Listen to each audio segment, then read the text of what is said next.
everyone. I'm Assemblymember Bauer-Kahan. I'm so excited to be here today to talk about a piece of legislation that I authored and introduced last year, AB 988. AB 988 is a vital transformation of the way the state responds to mental health emergencies.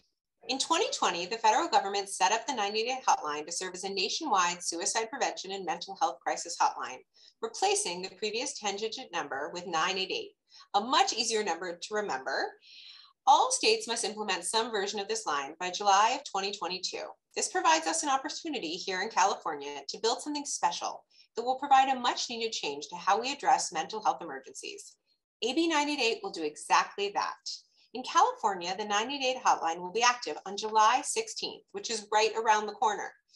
Anyone experiencing a mental health crisis can dial 988 to reach a trained crisis worker at one of our 13 crisis centers, which will provide confidential support to people in suicidal crisis or emotional distress, 24 hours a day, 7 days a week. Last year, the governor and the legislature allocated $20 million to set up the 988 system here in California. That's a start, but it isn't enough. My bill, AB 988, aims to provide reliable and substantive funding to facilitate a system that deploys mental health professionals instead of law enforcement to respond to those in mental health crisis. Mental health crises are health emergencies. For too long, they've been treated solely as public safety threats, and the response has been to send emergency responders and armed law enforcement instead of the mental health professionals who are so desperately needed in these emergencies. This bill will transform our state's mental health emergency response system and deliver appropriate care to those who need it. Today, I am so happy to be gathered with some of the co-sponsors of the legislation to talk about what the mental health crisis response and suicide prevention landscape looks like, what we're aiming to do in California with AB 988 and other efforts, and how it will impact our vulnerable populations. With me today, I have Taun Hall from the Miles Hall Foundation, Gigi Crowder from the National Alliance on Mental Illness, or NAMI Contra Costa, and Lauren Finke from the Kennedy Forum. AB 988 was born out of a meeting that I had with Taun Hall, a constituent and now friend, who had firsthand experience with the failures of our current mental health response system.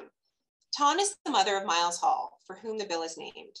In the summer of 2019, Miles was shot and killed in the midst of a mental health crisis by a police officer who was responding to that emergency. Taun, I remember that first conversation, and I remember thinking that you had done everything as a mother. You'd reached out to mental health agencies to learn what you should do as a parent. You'd alerted our public safety agencies in advance that your son was struggling, and yet we had let you down and you had suffered the ultimate price by losing your son that day. So I want to start by saying I'm sorry that we failed you and your family. And it's been an honor to remember Miles through this work and to continue to honor him and hopefully save the lives who come after him. Thank you. Given that the current system allows law enforcement to respond in mental health crisis, as happened with your son, in what ways will AB 988 provide proper assistance to those experiencing a mental health crisis? And how do you think these situations will be differently resolved than if law enforcement are involved? Yeah, I mean, Miles, and thank you again, for just stepping up and making sure that there's safe alternatives for other families like Miles and mine. If we had another number, if I had another way to get Miles help, right now it's so focused on criminalization, and it's not focused on like the public safety and public health of Miles, and like treating him as a compassionate person and getting him the care he needed. So, with 988, having the mobile crisis units, teams that will be able to come out and provide that care and provide the care that Miles needed. All he needed was someone who understood and could really, who was trained to help him. But instead, we were in a situation where law enforcement was our really only option. So now you have people coming with guns and who don't understand someone in a mental health emergency, someone who is having hallucinations and delusions from his schizoaffective disorder. So now, this is just a game changer for so many other families like mine and like Miles. Miles wanted to live. He wanted to be here. So, we're so grateful to be able to have this 988 system in place. And we so wish, something like that was there for Miles. And I'm just grateful that, we are at this place where this is a really life-changing bill. So thank you. Thank you, Taun. And I think I've had the opportunity over the years to hear you talk about Miles, who I didn't have the privilege of knowing, but he had such a bright future ahead of him.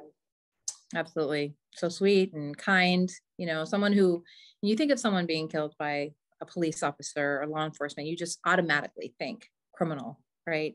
And that's where we need to change that. We need to make sure that we have compassionate people, who we have trained people to respond. And that's, this really is so imperative for so many families, and it's really going to save lives. So important. Well, thank you. And thank you for your bravery and your courage and your strength. I mean, every time that I ask for your assistance in this process, you have to talk about the worst day of your life. And that is strength that it takes to do that is just. Thank you. Yeah. It's tough. It's not easy. Yeah. Yeah. Lauren, the Kennedy Forum is one of our sponsors. And from a national policy perspective, I know you guys have done an incredible amount of work on the 988 rollout nationwide. Can you talk a little bit about how 988 is going to impact incarceration, hospitalization, and the fiscal impacts it'll have on our communities? Sure. I mean, there are, there's a lot of federal action right now happening on 988, and a lot of different agencies that are sort of trying to get ready for things as they become live in July of this year. So SAMHSA released guidelines, and it's a talking point that we often say when we're discussing the bill, because it's critical, I think, which is that, the SAMHSA guidelines say if to have an effective crisis response system, we need to have someone to talk to, a person to respond when you need an in-person response, and you need somewhere to go. And those are really the crux of how the federal legislation outlines what we need to do with 9A implementation in the states. And the reason that we have all of those structures, from a call to someone to get there and then a place to take them, is because that is proven to be effective. If you have an entire crisis response system that does those things, you have a variety of good outcomes, and you have you decrease a lot of the issues that can arise. When we have sort of these piecemeal patchwork systems, we really are, we're funding various pieces and then no one's talking to each other, and it's wasteful. It's wasteful of resources. It's wasteful of, a lot of community members' time and energy, and trying to, get these systems up and running that could be more beneficial for them and that are more attuned to local response. And so, that was a lot of the basis for the federal legislation. And, we know that robust crisis systems decrease suicides. We know that they reduce arrests. We know that they reduce criminal justice involvement. When people who have behavioral health needs are treated, by a system that is not attuned to those with behavioral health needs, like law enforcement or jails or even emergency rooms, we are setting ourselves up for bad outcomes, no matter how you slice it. And so, having the linkages to an entire crisis system has a variety of good outcomes. And we have some evidence for that. We have some programs in Oregon and Eugene.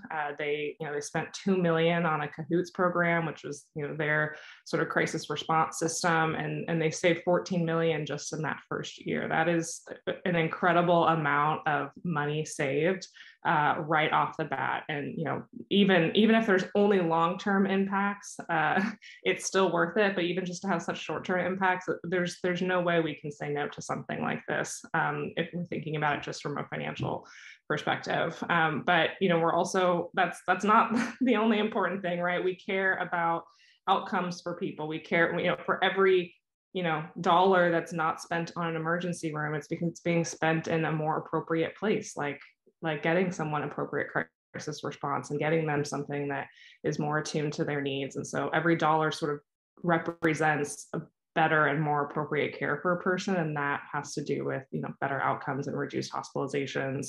I think another program is in Phoenix, Arizona. They have the Crisis Now model. They reduced a lot of inpatient spending and a lot of that, and also in hospitals, emergency rooms. And so those are people's lives that are changed.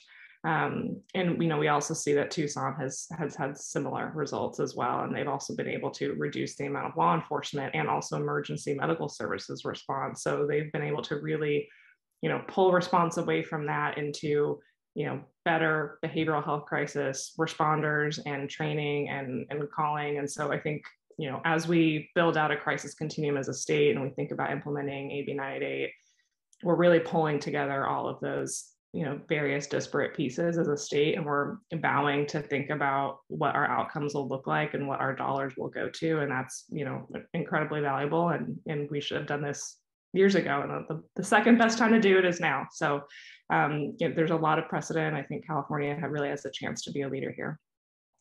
Thank you, Lauren. I love the way you frame that. I've really, there's been so much proof that this is cost effective, but by being cost effective, we're also doing the right thing for people.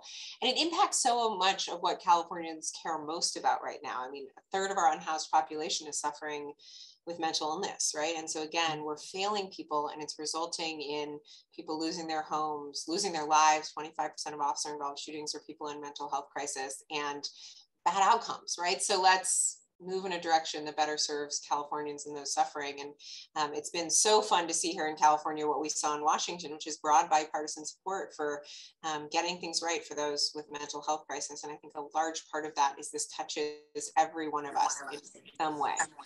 And so we understand the need for this. Gigi, it's good to be with you. Thanks for having me. As the executive director of NAMI Contra Costa, I know you do a lot of work in the community with those struggling with mental health issues and their families. Yeah. Given what we've seen with the sharp rise of suicide rates, especially in California's youth population over the past 30 years, and really another sharp increase even just in the last 2 years, how do you think AB 988 will help improve mental health in youth and prevent that self-harm and suicide?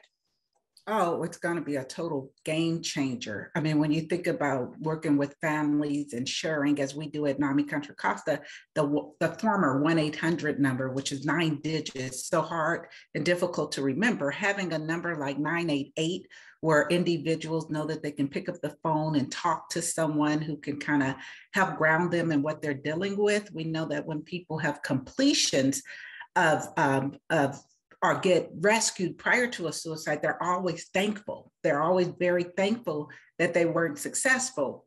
Tragically, we're getting calls in Contra Costa County around completions for young people, and it's just heartbreaking. And I know that if those young people who are very sophisticated around social media and using a number like 988 knew that there was another number, as Baya Kento spoke to. She asked when her brother tragically was killed in Antioch, she said, was there another number I could have called? Had we had 988, she would have got a response from trained clinicians versus law enforcement. And I always say both Angelo and Miles and others should be breathing right now. 988 will save lives. We have vetted it with young people.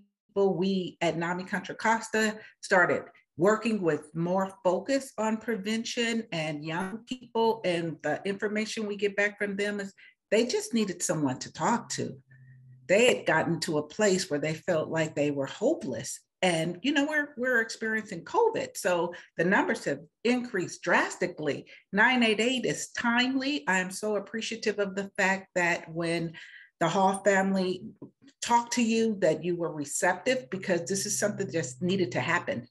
It needed to happen in the perfect timing to save more lives. I share with Taun, Miles has already saved lives just because we're communicating with people the hope for this number. And hopefully July 16th, more lives will be saved because we'll have a more robust approach to sharing the numbers with the many other young people and adults who need this. So I think of 988 and I transform that into the thing. Here's the number you can call to improve a more hopeful outcome for people impacted by mental illness. I love that, a more hopeful outcome. And I know, I have the privilege of talking to the people who are building out this infrastructure. And one of the things they're working towards is also meeting kids where they're at, right? We know that our youth are much more apt to text than they are to call. They don't talk to people on the phone like we do, because we made phone calls before texting existed. And so one of the things that's really critical about this is knowing how they'll interact and making sure we're meeting them where they are and giving them the support they need, because to your point, sometimes they need someone to talk to. We want to give it to them in the way that's most comfortable for them. So that is part of what we're working towards in California, which I'm really incredibly proud of. And thank you for your incredible advocacy. We know that 988 is really just a piece of this puzzle. You know, it's not going to solve every part of this crisis. Another thing that I've been working on is the mental health care professional shortage, right? We don't have enough people to serve those in need. And so, you know, we have bills pending right now focused on how do we increase access to mental health professionals. So I have a bill focused on making licensing a little bit smoother process to get more people into the licensed profession, and others, you know, looking at scope of practice of things that our mental health professionals don't need to be doing so that they can focus on caring for those who need them. But that's just, again, another piece of the puzzle. So I'd love to hear from each of you, you know, what you think the challenges are to serving those who need us most in the mental health space. Lauren, you want to start? Sure. I mean, in terms of challenges, I think there are many, and I discussed this a little bit earlier, but really having a bunch of disparate systems that are not able to talk to each other is a big problem in this state, and makes it so that, you know, there are downstream effects. We have workforce shortages. We have, you know, we have dollars going to multiple programs. We have dollars going to no programs that should be going to them. We have sort of more or less chaos when it comes to bringing an entire continuum together. And I think that is what people who are entering the system feel. They feel this chaotic pull back and forth when they're in crisis, and, you know, they're getting shuffled around to places, or they're, you know, getting stuck waiting in an ER, or at the very worst, they're getting stuck in jails getting care. And so, you know, I think having these disparate pieces of a system is first and foremost a consumer issue, and being able to have a clear, guided, planned out system that is very user friendly for the person going through a crisis, which is already a traumatic experience. They don't need more trauma being, you know, dolloped onto them in how our systems work. If we have something that works better for them, where the burden is not on them to access care the right way or to show up to the right place, I think we're really doing a big service to them, and we're creating not just capacity, but really easy access. And anytime we have that, we have people going to the right places and getting the right care. So I think this bill is a tremendous opportunity to ensure that we're doing that, and that requires, you know, some long-term planning and some long-term, you know, putting our feet on the ground and not moving until we sort of get these systems figured out. And I think 988 is a great step to that, and really a vital first step to that. So this is a really great opportunity for us and as a state. Yeah, and thank you for your tireless efforts up here in Sacramento to advocate for those who need this kind of support and systems. It's so important to have your expertise and your advocacy represented in the building. Gigi, what do you want to, especially on the local level? Yeah, I mean, of course, in Contra Costa County, we're lifting up at anyone, any place, anytime. And I think we have to manage expectations around that program. But I also think that when I think about who calls us most at NAMI, it is individuals from unserved, underserved, and inappropriately served communities that are at higher risk because of language barriers and systemic issues that we won't solve with 988, but we can make progress if we start looking at, here's our current workforce, who should we be hiring to better meet the needs, utilizing more culturally responsive practices? And so I'm hoping that NAMI Contra Costa will be able to support the county in supplying individuals. It's also great timing because we're lifting up lived experience more than we have in the past. So that lived experience complementing the licensed clinical social workers should give us a more robust group of individuals to respond. Sometimes a peer, which is the person living with mental illness, only wants to talk to someone who's been there before. And so having the opportunity to hire more peers, family members, we know that sometimes we were using the culture of calling who could get there first, but sometimes the calls earlier on. So when you first see the sign, sadly, Taun had to wait to the next day when Miles was in a more decompensated state. What could have happened had she had the opportunity to get someone to her the day before, and maybe a licensed clinical person with a family member and a peer would have made a difference. So An investment in that would be really important because we have to look at root cause. And when you start looking at root cause, you usually have lower level, less costly approaches. We should be paying for individuals to go back and get advanced degrees when they need it. We do that for people who have decided they want to go into law enforcement. We fund those. Taxpayers pay for academies. Taxpayers could be paying for individuals to get their advanced degrees to do this work. I love that. And I think that would lead to much more culturally competent care, which is so important, as you pointed out. Taun, what do you want to add? What can we do better? Yeah, I mean, it's just been, the whole system has just been destructive, right? Trying to get help, trying to find him resources. You know, you don't qualify for certain things because you have private insurance, and you know, so it's just all these dead ends that led us to where we are now, without my son here, who, like Gigi said, should be breathing. And it is a failure. And I'm so hopeful that now there will be a continuum of care, right? So there will be a way that Miles could have gotten help. And then, you know, after he got the help, then there was another place for him to go. So for us, it's just been hard to find anything. And then that's why you go to the police, right? You have to be a certain criteria: danger to self, danger to others, gravely ill. I'm hoping now with 988, we can have, you know, the people who are trained now to actually respond and give that compassionate care. For me, that's really so important. That's really the critical tool, and not having those police officers who don't have the training. So, you know, Miles, he had his whole life ahead of him, and he wanted to live. He wanted to be here. And now that's why this bill 988 is so important, to make sure that this is going to give other families like Miles, like mine, a fighting chance. And then that's having like more, like Lauren stated, just having more, a real true infrastructure of care for someone in a mental health issues or, you know, things that are going on. So that's what I'm counting on. And I believe that this bill is going to be able to give. So Taun, if you don't mind, so in my faith in Judaism, people live on because we say their names and we remember them. And I think that Miles is very much living on in this work we're doing together, but I would love to close by you telling us something about him. Something? You know, yeah, no, Miles, I mean, he was the kind of person, he'd walk in a room, he had this big smile, beautiful teeth, and just his essence was his eyes and the way that he just looked at you. And I think so many people, and I think that's why so many people who are now like doing the work with us, is they see the essence of Miles. You know, he was just that kind of person that you'd want to know.